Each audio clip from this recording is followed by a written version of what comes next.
ನಾನೇನು ಮೋಸ ಮಾಡಲ್ಲ ಅಂತೇಳಿ ಸಂಗೊಳ್ಳಿ ರಾಯಣ್ಣ ಹುಟ್ಟಿನ ದಿವಸ ಅವತ್ತಿನ ದಿವಸ ನಮಗೆ ಇವತ್ತು ಸ್ವಾತಂತ್ರ್ಯೋತ್ಸವ ಅದ. ನಮಗೆ ಇವತ್ತು ಸ್ವಾತಂತ್ರ್ಯ ಸಿಕ್ಕ್ಯಾವ. ಸಂಗೊಳ್ಳಿ ರಾಯಣ್ಣ ಹುಟ್ಟಿನ ದಿವಸ ಸ್ವಾತಂತ್ರ್ಯೋತ್ಸವ ಅದ. ಮತ್ತು ಸಂಗೊಳ್ಳಿ ರಾಯಣ್ಣ ಫಾಸಿ ಹಾಕಿದ ದಿವಸ, ಸಂಗೊಳ್ಳಿ ರಾಯಣ್ಣ ಯಾವತ್ತು ಕಲ್ಲಿ ಫಾಸಿ ಹಾಕಿರಲ್ಲ ಅವತ್ತಿನ ದಿವಸ ನಮ್ಮ ದೇಶದ ಪಾಲಿಗೆ 26 ಜನವರಿ ಅವತ್ತು ನಮ್ಮ ದೇಶದ ಪಾಲಿಗೆ ಗಣರಾಜ್ಯೋತ್ಸವ ಅದ. ಅದಕ್ಕೋಸ್ಕರ ನಾವು ಸಂಗೊಳ್ಳಿ ರಾಯಣ್ಣನ ಮೂರ್ತಿ ಕೂಡಿಸಿ ಪೂಜೆ ಮಾಡಿದಾಗ ಅಷ್ಟೇ ಇಲ್ಲ, ನಾವು ಅವ್ರದ್ದು ಭಾವನೆಗಳು, ಅವ್ರಲ್ಲಿ ಇರ್ತಕ್ಕಂಥ ಅವ್ರು ಏನೇನು ನಮ್ಮ ದೇಶ ಸಲುವಾಗಿ ಮಾಡ್ಯಾರ, ಹೋರಾಟ ಮಾಡ್ಯಾರ, ಅಂತ ಕಿಚ್ಚು ಅಂತ ಶಕ್ತಿ ನಮ್ಮೆಲ್ಲರೂ ಬೆಳಿಲಿ. ನಾವು ಸಂಗೊಳ್ಳಿ ರಾಯಣ್ಣನ ಮೂರ್ತಿ ಹೋಯ್ತಾ ಮೂರ್ತಿ ನೋಡಿದೇವು ಅಂದ್ರೆ ಏಪ್ಪ ಸಂಗೊಳ್ಳಿ ರಾಯಣ್ಣವ್ರು ಹಿಂಗ್ ಮಾಡ್ಯಾರ, ನಾವು ಹಂಗ್ ಮಾಡ್ಬೇಕಂತ ಹೇಳಿ ನಮ್ಮ ಮನಸ್ಸಿನ ಭಾವನೆ ಬರಬೇಕು ಅಂತ ಹೇಳಿ ನಾವೆಲ್ಲ ಮೂರ್ತಿ ಉದ್ಘಾಟನೆಗಳು ಮಾಡ್ತೇವೆ, ಮೂರ್ತಿ ಕೊಡಿಸ್ತೇವೆ. ಅದ್ರ ಸಲ ಕೊಡಿಸ್ತೇವೆ ಹೊರತು ನಮ್ ದೇವ್ರ ನಾವ್ ಇವ್ರದ್ದು ಇರ್ಬೇಕು, ನಮ್ ಚೌಕ್ ಇರ್ಬೇಕು, ಅಲ್ಲೊಂದು ಗುಡಿ ಇರ್ಬೇಕು, ಭವನ ಇರ್ಬೇಕು, ಮಕ್ಕಳಕ್ಕಾಯ್ತದ ಕೂಡಕ್ಕಾಯ್ತದ ಅದ್ರ ಸಲಿಂದಿಲ್ಲ. ನಮ್ಮ ಮಕ್ಕಳೆಲ್ಲ ಮುಂದೆ ಬರ್ತಕ್ಕಂಥ ದಿನಗಳದಾಗ ಅವ್ರ ಬಗ್ಗೆ ಅವ್ರ ಮುಖ ನೋಡಿ ಇವ್ರದ್ದು ಏನ್ ಪ್ರೇರಣೆ ಇದೆ, ಇವ್ರು ಏನೇನು ಮಾಡಿರ ನಮ್ಮ ದೇಶಕ್ಕೆ ಏನೇನು ಕೊಟ್ಟು ಹೋಗ್ಯಾರ ಅಂತೇಳಿ ಅದೆಲ್ಲ ತಿಳ್ಕೊಂಡು ನಾವೆಲ್ಲ ಹೆಂಗ್ ಬೆಳಿಬೇಕು, ನಮ್ಮ ಮಕ್ಕಳೇನ ಬೆಳಿಬೇಕು ಅಂತೇಳಿ ನಾವು ಉದ್ಘಾಟನೆ ಮಾಡಿದೆವು. ನೀವೆಲ್ಲ ಮುಂದೆ ಬರ್ತಕ್ಕಂಥ ದಿನಗಳದಾಗ ನಿಮ್ಮ ಮಕ್ಕಳಿಗೆಲ್ಲ ಸಂಗೊಳ್ಳಿ ರಾಯಣ್ಣವ್ರು ಏನೇನು ಮಾಡಿರು, ಛತ್ರಪತಿ ಶಿವಾಜಿ ಮಹಾರಾಜ್ ಏನೇನು ಮಾಡಿರು, ವಿಶ್ವಗುರು ಬಸವಣ್ಣನವರು ಏನೇನು ಮಾಡಿರು, ಡಾಕ್ಟರ್ ಬಾಬಾ ಸಾಹೇಬ್ ಅಂಬೇಡ್ಕರ್ ಅವ್ರು ಏನೇನು ಮಾಡಿರು ಅವೆಲ್ಲ ತಿಳಿಸ ಹೇಳುತ್ತಾ ನಿಮ್ಮ ಮಕ್ಕಳಿಗೆಲ್ಲ ಅವ್ರ ತರಹ ಒಂದು ಜ್ಞಾನ ಬರಲಿ, ಅವ್ರ ತರ ಒಂದು ಶಕ್ತಿ ಬರಲಿ ಅಂತ ಹೇಳ್ತಾ ಇದ್ದೀನಿ. ನನಗ ನೀವೆಲ್ಲ ಒಂದು ಒಳ್ಳೆ ರೀತಿಯಲ್ಲಿ ಒಂದು ಕಾರ್ಯಕ್ರಮ ಮಾಡಿ ಉಚ್ಚದ ಅಪ್ಪೋರಿ ಇವತ್ತು ಗೋಪಾಲ್ ಮುತ್ತಿಯವರು ಅಂತ ಹೇಳಿ ಇವರು ಉಚ್ಚದ ಶ್ರೀ ಬೀರಲಿಂಗೇಶ್ವರ ದೇವಸ್ಥಾನದ ಪೀಠಾಧಿಪತಿ ನಮ್ಮ ಅಪ್ಪರು ಬಹಳ ಸಣ್ಣ ವಯಸ್ಸಿದ್ರು ನಮ್ದು ಅವ್ರಿಗೂ ಯಾವ ರೀತಿ ಕಿಚ್ಚದಂತಂದ್ರ ಎಲ್ಲಾದ್ರೂ ಜನರಿಗೆ ಅನ್ಯಾಯ ಆಲತ್ತು, ಮೋಸ ಆಲತ್ತು ಅಂತಲ್ಲೂ ಅವ್ರು ಬರ್ತಾರ. ಮತ್ತ ಅದೇ ರೀತಿ ಎಲ್ಲಿಗಾದ್ರೂ ನಮ್ಮ ಸಮಾಜದವ್ರಿಗೆ ಎಲ್ಲರೂ ಅನ್ಯಾಯ ಆಲತ್ತಂದ್ರೆ ಅವ್ರು ಪೈಲೆ ಬಂದ್ ನಿಂದಿರ್ತಾರ.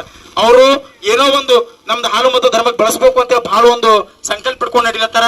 ಅವ್ರದ್ದು ಇವತ್ತು ಜನ್ಮದಿನದ, ಅವ್ರಿಗೂ ಕೂಡ ಇವತ್ತಿನ ಹುಟ್ಟುಹಬ್ಬದ ಹಾರ್ದಿಕ ಶುಭಾಶಯಗಳನ್ನು ಕೋರ್ತಾ ಇದ್ದೀನಿ. ನಿಮ್ಮೆಲ್ಲರ ಆಶೀರ್ವಾದ ಸದಾಕಾಲ ಅಪ್ಪೋರ್ ಮೇಲೆ ಇರ್ಲಿ.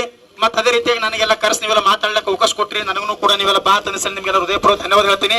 ಅಂತಕ್ಕಂಥ ಬ್ರಿಟಿಷರು ಗೊತ್ತಾಯ್ತು ಸಂಗೊಳ್ಳಿ ರಾಯಣ್ಣ ಬಹಳ ಚುರುಕನ, ಬಹಳ ದೇಶಭಕ್ತನ, ಅವ ಕುಗ್ಗಲ್ಲ ಬಗ್ಗಲ್ಲ, ಅವ ಇವ್ರಿಗೆ ಸ್ವಾತಂತ್ರ್ಯ ಇಸ್ಕೊಡ್ತಾನ, ಅದ್ರ ಸಲಿಂದ ಅವ್ರಿಗೆ ಮುಗಿಸ್ಬೇಕು ಅಂತ ಹೇಳಿ ಬ್ರಿಟಿಷರು ದನ ತೊಟ್ಟು ನಿಂತರು. ಬಟ್ ಅವಾಗ ಕಿತ್ತೂರು ರಾಣಿ ಚೆನ್ನಮ್ಮವ್ರು ಜೈಲಿನಾಗಿದ್ದರು. ಕಿತ್ತೂರು ರಾಣಿ ಚೆನ್ನಮ್ಮ ಬಲಗೈ ಬಂಟಕ್ಕೆ ಕೆಲಸ ಮಾಡ್ತಾ ಇದ್ದ ಯಾರೋ ಕ್ರಾಂತಿಯವರ ಸಂಗೊಳ್ಳಿ ರಾಯಣ್ಣ. ಕಿತ್ತೂರು ರಾಣಿ ಚೆನ್ನಮ್ಮ ಯಾರೋ ಹೇಳ್ತಾರ, ಚೆನ್ನಮ್ಮ ನಿಮ್ ಸಂಗೊಳ್ಳಿ ರಾಯಣ್ಣಗ ಆಲ್ರೆಡಿ ಅಲ್ಲಿ ಹುಡ್ದಿ ಶೂಟರ್ ಮಾಡಿ ಕೊಲೆಕ್ಯಾರ, ಅವ ಏನಿಗೆ ನಿಮಗ ನ್ಯಾಯ ಸಿಗಿಸ್ಕೊಡಲ್ಲ, ಆಯ್ತು ನಿನ್ ಕೈತಿ ಇಲ್ಲೇ ಜೈಲಿನಾಗ ಇರ್ತದ ಅಂತಂದ್ರು. ಕಿತ್ತೂರು ರಾಣಿ ಚೆನ್ನಮ್ಮ ಸಂಗೊಳ್ಳಿ ರಾಯಣ್ಣನ ಮೇಲೆ ಯಾ ನಮ್ಮನ್ನ ಭಕ್ತಿ ಇಟ್ಕೊಂಡಿಲ್ಲ ಅಂತಂದ್ರ ಆಕಿನ ಗಂಡ ಸತ್ತರಕ್ಕೆ ಎತ್ತಿಲ್ಲ, ಆಕಿನ ಮಗ ಸತ್ತರಕ್ಕೆ ಎತ್ತಿಲ್ಲ, ಆಕಿಂದ ಪೂರಾ ಆಸ್ತಿ ಹೋಗ್ಲತ್ತರು ಆಕೆ ಎತ್ತಿಲ್ಲ. ಪಾಪ ಆಕಿಗೆ ಅನಿಸ್ತು ಅವ್ರು ಸುಳ್ಳು ಹೇಳ್ಯಾರ ಬ್ರಿಟಿಷರು ಸಂಗೊಳ್ಳಿ ರಾಯಣ್ಣ ಸತ್ತಾನ ಅಂತೇಳಿ. ಈಕೆ ಕಿತ್ತೂರು ರಾಣಿ ಚೆನ್ನಮ್ಮ ಅವಾಗ ಏನ್ ಮಾಡುವ ಅಂತಂದ್ರೆ ಮನನೊಂದಿ ಆಕಿನ ಕೈದಾಗ ಒಂದು ಡೈಮಂಡ್ ಇದಿತ್ತು, ಉಂಗುರಿತ್ತು. ಆ ಉಂಗುರ ಡೈಮಂಡ್ ಅಂಬದು ಪೂರಾ ಪುಡಿ ಮಾಡಿ ಅದೊಂದು ನೀರಿನ ಹಾಕೊಂಡು ಕೊಂಡಿ ಪಾಪಕ್ಕೆ ಪ್ರಾಣ ಬಿಟ್ಟರು. ಬ್ರಿಟಿಷರು ಸುಳ್ಳು ಹೇಳಿ ಪಾಪಕ್ಕೆ ಪ್ರಾಣ ತೆಗೆದರು. ಆದ್ರೆ ಸಂಗೊಳ್ಳಿ ರಾಯಣ್ಣ ಕೊಟ್ಟಿಲ್ಲ. ಆಕಿನ ಶವ ಸುಡೋದ್ರ ಮ್ಯಾಲ ಹೋಗಿ ಹಿಂಗ ಆಣಿ ಮಾಡಿ ಹೇಳ್ತಾನ, ಕಿತ್ತೂರು ರಾಣಿ ಚೆನ್ನಮ್ಮ ನಿಂದ ಆತ್ಮಕ್ಕೆ ಶಾಂತಿ ಸಿಗ್ಬೇಕಂದ್ರ ನಾ ಈ ಕಿತ್ತೂರು ಸ್ತಂಭದಿದ್ರ ಮ್ಯಾಲ ನಂದಿ ಧ್ವಜ ಹಾರಿಸ್ತಾ, ನಾ ಭಾರತ್ ಮಾತೆ ಧ್ವಜ ಹಾರಿಸ್ತಾ, ಈ ನಮ್ ರೈತರಿಗೆಲ್ಲ ನ್ಯಾಯ ಇಸ್ಕೊಡ್ತೀನಿ, ನಾ ಅಲ್ಲಿವರೆಗೂ ಸಾಯೋದಿಲ್ಲ ಅಂತ ಹೇಳಿ ಅವತ್ತಿನ ದಿವಸ ಸಂಗೊಳ್ಳಿ ರಾಯಣ್ಣ ಪ್ರಮಾಣ ಮಾಡಿ ಸಂಗೊಳ್ಳಿ ರಾಯಣ್ಣ ಏನ್ ಮಾಡೋನು, ಪ್ರತಿ ಮನಿ ಹಳ್ಳಿ ಹೋಗ್ಲತ್ತನು, ಯವರೇ ನಾ ಸಂಘಟನೆ ಮಾಡ್ಲತ್ತೀನಿ, ನನಗೆ ₹1 ₹2 ಬಂಗಾರ ನಿಮ್ಮ ಮನೆಗೆ ಇದ್ದಿದ್ದ ಜೋಳ ಅಕ್ಕಿ ಕೊಡ್ರಿ, ನಾನು ಸಂಘಟನೆ ಬಹಳ ದೊಡ್ಡದು ಮಾಡಲತ್ತಿದ, ಎಲ್ಲರಿಗೆ ನಾ ಸಲ್ಬೇಕಾಯ್ತದ ಅಂತ ಹೇಳಿ ಎಲ್ಲರೂ ಮನಿ ಹೋದ್ರು. ಒಬ್ಬಾಕಿ ಹೆಣ್ಮಗಳು ಸಿಕ್ಕೊಳಂತ, ಬಟ್ ನನ್ನ ಬಲ್ಲಿ ಇರ್ಲಕ್ ಒಬ್ಬ ಮಗ, ನಾನು ನೀನ್ ಸಂಘಟನೆ ಹೋರಾಟ ಮಾಡ್ಲಕ್ ಕಳಿಸ್ತಂದ್ರ ಅವ್ ಸತ್ತನಂದ್ರೆ ಹೆಂಗ, ನಾನ್ ಕೊಳ್ಳ ಒಂದ್ ತಾಳಿ ಅದ, ಆ ತಾಳಿ ತಗೋ ಅಂತಂದನು. ತಾಳಿ ತಗೊಂತಂದಳಕಿ. ಅವಾಗ ಸಂಗೊಳ್ಳಿ ರಾಯಣ್ಣ ಅಂದನು, ಯವ್ವ ನಿನ್ ಮಗ ಇಷ್ಟ ಇಂಪಾರ್ಟೆಂಟ್ ಅನ್ನತ್ತಿದ್ದೆ, ಮತ್ ನಾ ಬಿ ನಮ್ಮ ಮಗ ಇದ್ದ, ನನಗ್ ಬಿ ನಮ್ಮ ಮಗು ಬಳಿ ಎಷ್ಟೇ ಕರುಣೆ ಬಂದಿರ್ಬೇಕಲ್ಲ, ನಮ್ಮ ದೇಶ ಸೇರಿದ ಹೋರಾಟ ಮಾಡ್ಲಕ್ ಬಿಟ್ಟಾಳ, ನಿನ್ ಮಗ ಸತ್ತರ ನಿನಗ ಪಾಪ ಅನಿಸ್ತದ, ನಾ ಸತ್ತಂದ್ರೆ ನಿನಗ ಪಾಪ ಅನ್ಸಲ್ಲ ನೀವು ಅಂತಂದ್ರೆ ಅವಾಗ ಆಕಿನ ಮನಸ್ಸು ಕೊರಗಿ, ಆಯ್ತು ಮಗ ನನ್ನ ಮಗನಿಗೆ ತಗೊಂಡು ಹೋಗ್ ಹೋರಾಟ ಮಾಡ, ನಮ್ದು ಇದಕ್ ನ್ಯಾಯ ಇಸ್ಕೊಡ್ರಿ ಅಂತ ಹೇಳಿ ಮಾತಾಕಿನ ಮಗನಿಗೆ ಕೊಟ್ಟು ಕಳ್ಸೋಳು.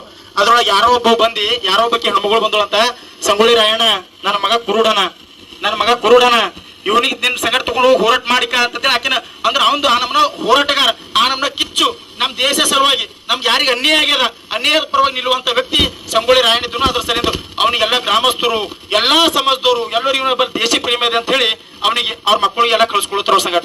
ಆ ನಮ್ಮನ್ನ ಮಾಡ್ತಾ ಸಂಗೊಳ್ಳಿ ರಾಯಣ್ಣ ದೊಡ್ಡ ಪ್ರಮಾಣದಾಗ ಹೋರಾಟ ಮಾಡೋಣ, ಬ್ರಿಟಿಷರ ಜೊತೆ ಹೋರಾಟ ಮಾಡಿ ಈಗೆಲ್ಲ ಇರ್ತಾರಲ್ಲ, ನಮ್ದ್ರೊಳಗೆ ಯಾರೋ ಒಬ್ಬರು ಬೆಂಕಿ ಹಚ್ಚೋರು, ನಮ್ದ್ರೊಳಗೆ ಯಾರೋ ಒಬ್ಬ ದೇಶದ್ರೋಹಿ ನಮ್ಮ ಸಂಗಡ ಕೂಡ ಇರ್ತಾರ, ಆ ರೀತಿ ನಡೀಲತ್ತದ.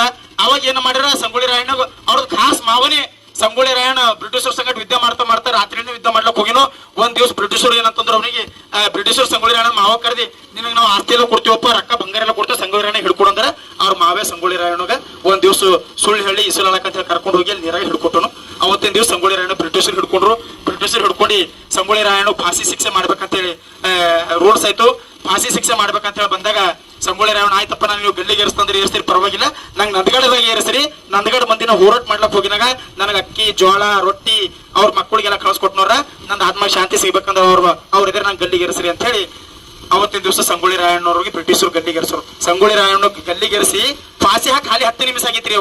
10 ನಿಮಿಷ ಆಗಿನಾಗ ಒಂದು ಬ್ರಿಟಿಷರದಿಂದ ಒಂದು ಆದೇಶ ಬರ್ತು, ಒಂದು ಹೈಕಮಾಂಡ್ ಏನಂತ, ಸಂಗೊಳ್ಳಿ ರಾಯಣ್ಣ ಫಾಸಿ ಹಾಕ್ಬೇಡ್ರಿ, ಅವ ದೇಶಭಕ್ತನ, ಅವ ಎಲ್ಲ ರೈತರ ಪರವಾಗನ, ಅವ ಯಾರಿಗೆ ಅನ್ಯಾಯ ಅವ್ರ ಪರವಾಗಿ ಇದು ಮಾಡ್ಲತ್ತನ, ಅವನಿಗೆ ಫಾಸಿ ಹಾಕ್ಲಕ್ ಹೋಗ್ಬೇಡ್ರಿ, ಅವನಿಗೆ ನೀವು ಬಿಡ್ಕೊಡ್ರಿ ಅಂತ ಹೇಳಿ ಆದೇಶ ಬಂದಿರ್ತದೆ. ಆದ್ರೆ ಸಂಗೊಳ್ಳಿ ರಾಯಣ್ಣಗ ಫಾಸಿ ಹಾಕಿ ಅವ ಸತ್ತು ಹೋಗಿ 10 ನಿಮಿಷ ಆಗಿರ್ತಾವ ಸಂಗೊಳ್ಳಿ.